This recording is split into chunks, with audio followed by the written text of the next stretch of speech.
uniform services natin dito. Air Force flying almost with non-stop, delivering the medicines and medical kits required. And for the Army, for delivering also in company with the government workers yung mga tulong ng pera, pati yung mga pagkain. Again, it is a sad thing to know that yung mga sundalo ko pinagpapatay while even doing the most honorable task of accompanying the government workers delivering money and the food.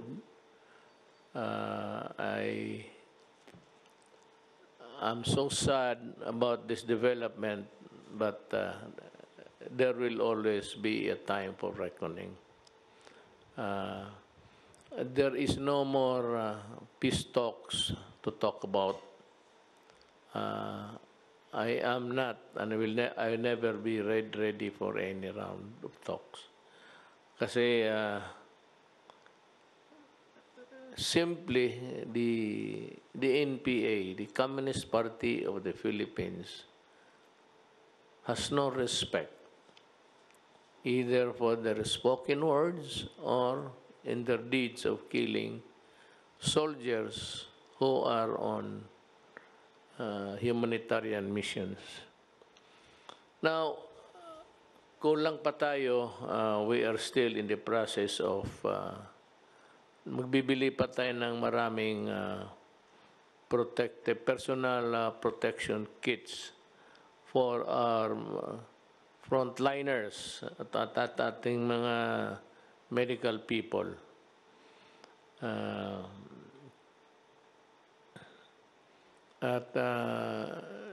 I am informed that this will be completed in due time.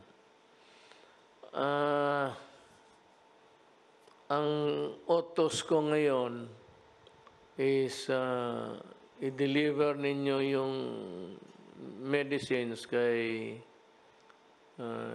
General Galvez, Secretary Galvez, sa kanya. Huwag na sa City Health because City Health has no manpower to attend to all of these things. Ito naman kasi sa Galvez, he can distribute the burden to the different participating government agencies. And for one, gusto kong madalian, so i-deliver ninyo ito if it's intended for the provinces outside of Metro Manila.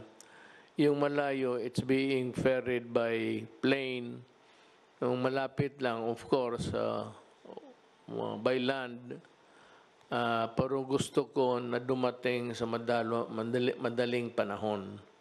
And to this end, I have requested na yung para sa mga malalayo na lugar, i-deliver na lang ng Air Force doon sa TOG at kunin sa TOG yung mga beneficiaries or recipient if they are near. But if it is intended for a place that's too far away and not easily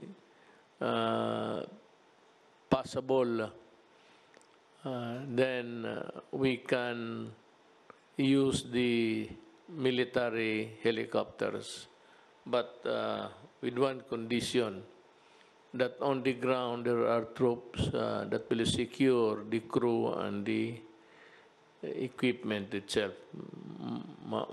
Mahal yung helicopter ko at sayang. Let us not be reckless about this. Ngayon, itong complaints na naghihintay sila, nagpipila sila sa FDA, naintindihan ko yan. Sabi ko nga, nandito man si Attorney Domingo, the head FDA, doktor,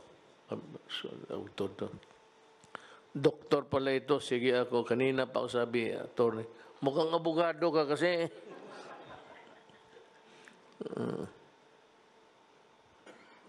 Kasi mama mo, abogado. Yung sabi ko, we are not operating under normal battle conditions, sabi ko. We are operating in a crisis. Kaya, sabi ko, for the FDA and yung kay Boy, Secretary sa DOST, magdoble sila ng tao, and the FDA, pati yung mga laboratories ng DOST Boy, your offices must run 24 hours. So magdagdag kayo ng maraming medtech o yung mga nakagraduate na ng doktor, naghihintay lang ng results, or anybody nandyan sa health services, if you want to give your services, volunteer. I have authorized this both this itong dalawang opisina, FDA pati yung DOST, to employ as much as many that would be required para magmadalian and to enable the agencies to work day and night. Sabi ko kasi we are fighting a warrior, a crisis. So yun ang gusto kong masabi sa inyo. And yung hindi pa nakatanggap, let us know by radio or what. Magreklamo kayo ng mga radio stations ninyo dyan o doon sa mayors ninyo, barangay captain when the mayors. Yan ang ating configuration ng gobyerno natin. Governors, mayors, municipal mayors, city mayors, barangay captains. Yan, mag-report kayo dyan, and it's a matter of just using a cell phone. Lahat naman ng cellphone, you can report to the governor, or the governor will just ask Malacanang kung sino pa ba ang those who were left behind. Sino pang hindi nabigyan. Kasi pagbigyan namin lahat.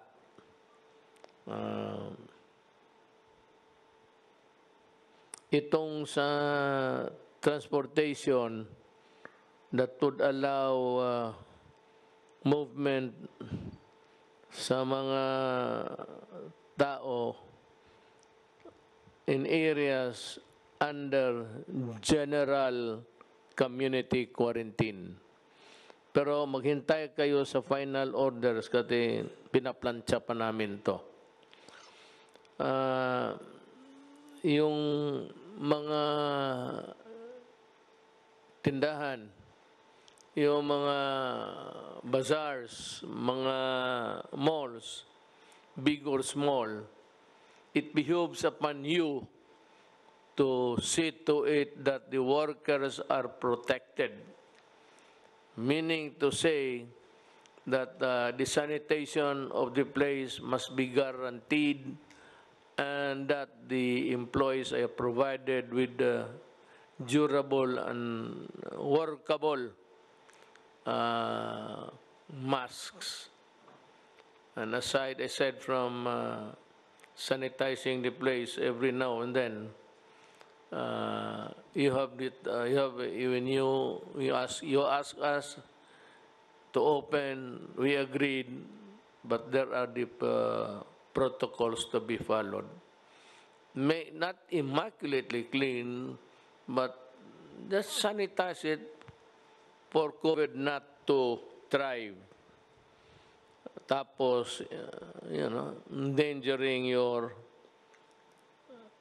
employees. Now to the PNP, marami yung makita mo ngayon kasi kukulang nga ang sakyan eh.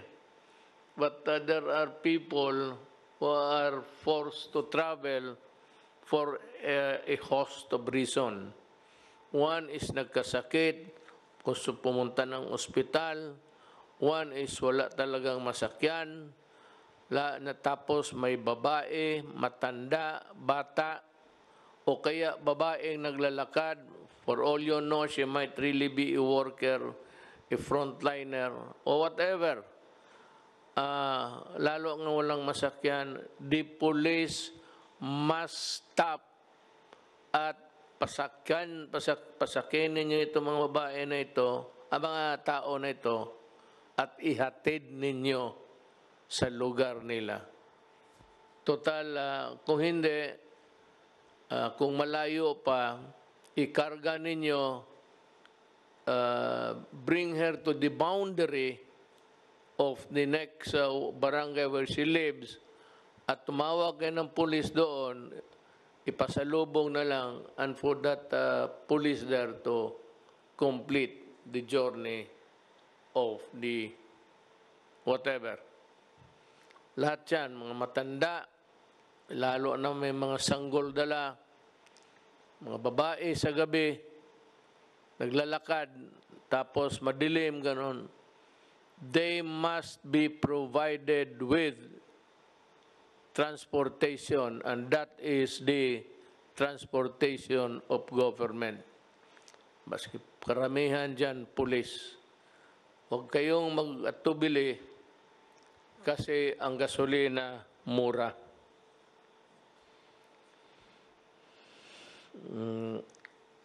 Yun lang man siguro.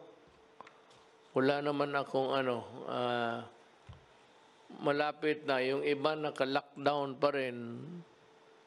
Tayo, we might open partially. Construction workers, things like that. You wait for the... Lalabas na yung modified ang natin, quarantine. So we will allow sectors of society that are not, di talaga nagdidikit-dikitan. Ang problema nito kaya modified muna eh. Kasi kung magsiksikan kayo dyan sa LRT na naman, wala nang katapusan ang problema natin. It will never end. And it will bring us down and down. I'm happy to report that the Philippines has maintained its credit rating of BBB plus. Hanggang ngayon, yung iba nagbagsakan na. And because, bala mo bakit? Kasi naniwala kayo, yung iba kasi late nag-lockdown, yung iba kung ano pa, tayo sunod kaagad sa batas. Pagsabi, gawain to, tapos ang mga trabahante ng gobyerno, for the time na wala pang lockdown, mahusay. They were really working. And let us not forget the government and to mga cabinet members, they are working, and the military and the police. Naawa ako sa kanila. Kulang sa tulog, hindi sapat sa sahod, pero that is how it is. Pumasok tayo dyan, magtiis tayo. But what is really very telling there is that we are serving our fellow human beings. Maraming salamat.